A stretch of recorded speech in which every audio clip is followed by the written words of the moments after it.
1. Which adult learning principle is most effective when training new crime scene investigators on evidence collection techniques? A. Passive listening. E. Self-directed exploration. C. Rote memorization. D. Repetition of written procedures. 2. When designing curriculum for CSI training, which evaluation method best measures competency in crime scene photography? A. True-false exam. B. Peer assessment of photo logs. C. Oral questioning. D. Multiple-choice test. 3. In mentoring a junior CSI, which approach aligns with adult learning theory? A. Allowing them to make mistakes without feedback. B. Providing guided practice with immediate feedback. C. Expecting them to independently master skills before fieldwork. D. Giving only written manuals to review. 4. Which communication strategy enhances collaboration between crime scene investigators and law enforcement officers? A. Using highly technical jargon without clarification. B. Delivering concise, structured briefings. C. Avoiding questions from officers during explanations. D. Relying solely on written reports. 5. During curriculum development, which step ensures compliance with regulatory standards in forensic training? A. Excluding state and federal guidelines. B. Benchmarking against accredited CSI programs. C. Prioritizing instructor preference. D. Reducing course hours to save costs. 6. Which evaluation method best validates a CSI trainee's ability to properly secure a crime scene? A. Case study review. B. Written multiple-choice test. C. Simulation exercise with observation. D. Group discussion. 7. What mentoring technique is most effective for developing critical thinking in evidence analysis? A. Dictating conclusions to mentees.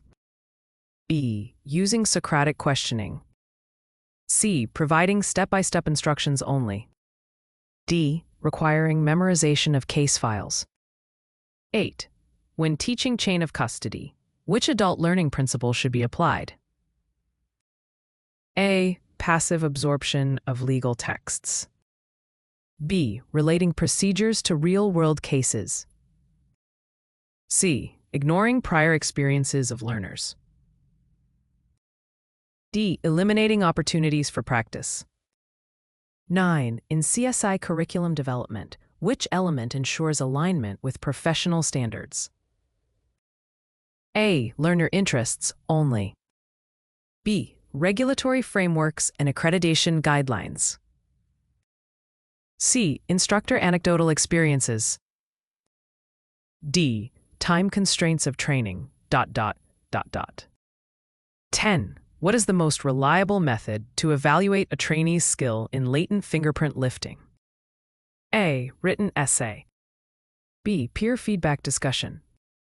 C. Practical demonstration assessment. D. True-false quiz. 11. Which communication technique prevents misinterpretation when documenting crime scene notes? A. Using abbreviations inconsistently. B. Clear, standardized terminology. C. Overuse of technical acronyms. D. Informal shorthand. 12. In mentoring, how can an experienced CSI promote reflective practice? A. Encouraging journaling of field experiences. B. Assigning only multiple-choice exams. C. Limiting feedback to group settings.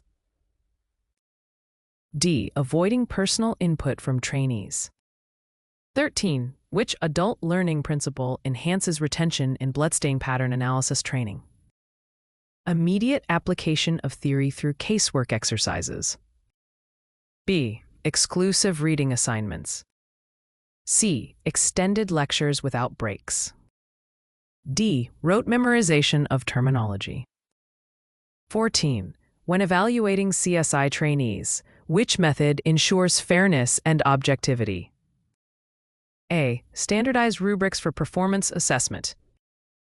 B. Instructor personal judgment alone. C. Trainee self-assessment only. E. Group voting on performance. 15. Which mentoring strategy helps bridge the gap between classroom learning and field application? A. Shadowing with guided debriefing. B. Assigning independent casework immediately. C. Limiting field exposure until exams are passed. D. Providing only reading materials. 16. In a CSI training curriculum, which factor best supports adult learners' motivation? A. Relevance to real investigative tasks. B. Lengthy unrelated theory. C. Restriction of learner autonomy. D. Limited interaction opportunities. 17. Which communication approach is essential when presenting evidence in court? A. Ambiguous explanations. B. Clear, concise, and audience-appropriate language. C. Technical jargon without clarification. D. Overly lengthy detail without focus. 18. Which evaluation method is most effective for testing trainees' ability to write comprehensive crime scene reports? A. Multiple choice questions. B. Essay writing and rubric-based assessment. C. True-false quiz. D. Oral questioning. 19. What adult learning principle is applied when instructors tailor lessons to trainees' prior law enforcement experience? A. Learner-centered adaptation. B. Ignoring past knowledge. C. Strict adherence to lecture-only format. D. Eliminating flexibility. 20. In mentoring new investigators, which method fosters long-term professional growth? A. Coaching with feedback loops. B. Withholding feedback to encourage independence. C. Assigning repetitive tasks without context. D. Avoiding reflective discussion. 21. Which regulatory compliance factor must be integrated into CSI training programs? A. Adherence to accreditation standards. B. Instructor preferences only. C. Local customs without legal basis. D. Cost-saving omissions. 22. Which curriculum design principle ensures skills transfer in forensic photography? A. Practical exercises under authentic conditions. B. Sole reliance on textbooks. C. Excluding lab activities.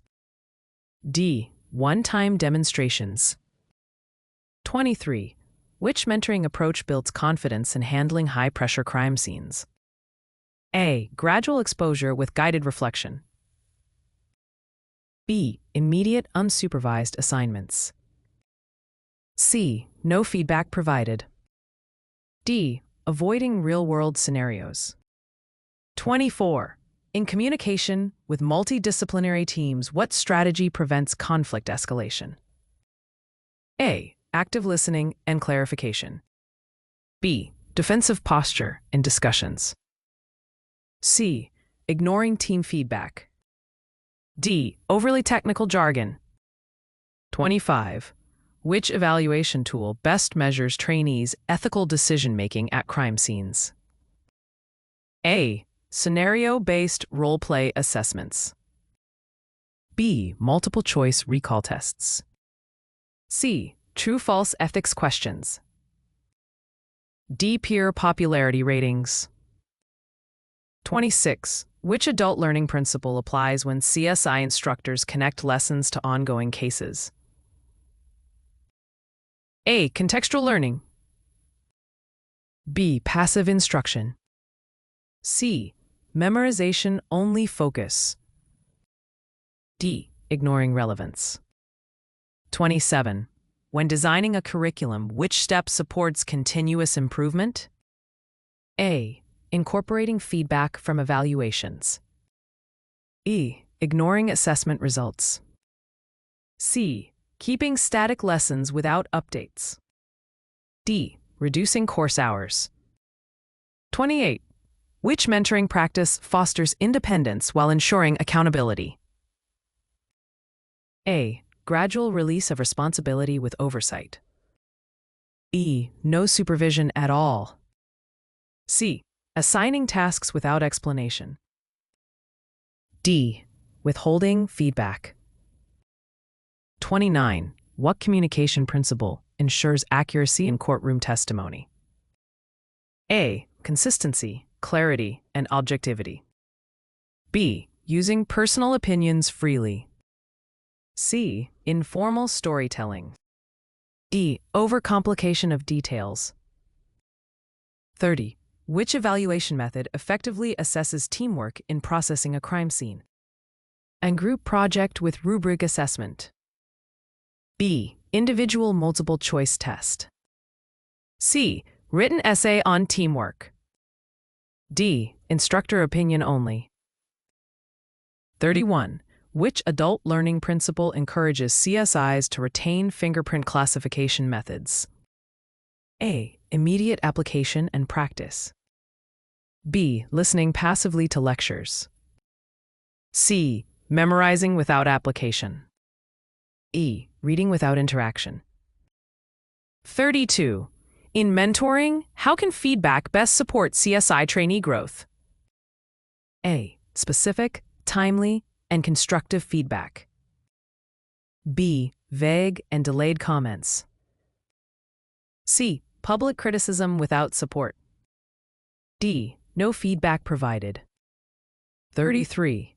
When building curriculum, what ensures regulatory compliance in evidence handling procedures? A. Reference to national and state forensic standards. E. Instructor personal judgment. C. Omission of formal guidelines. D. Local practices only.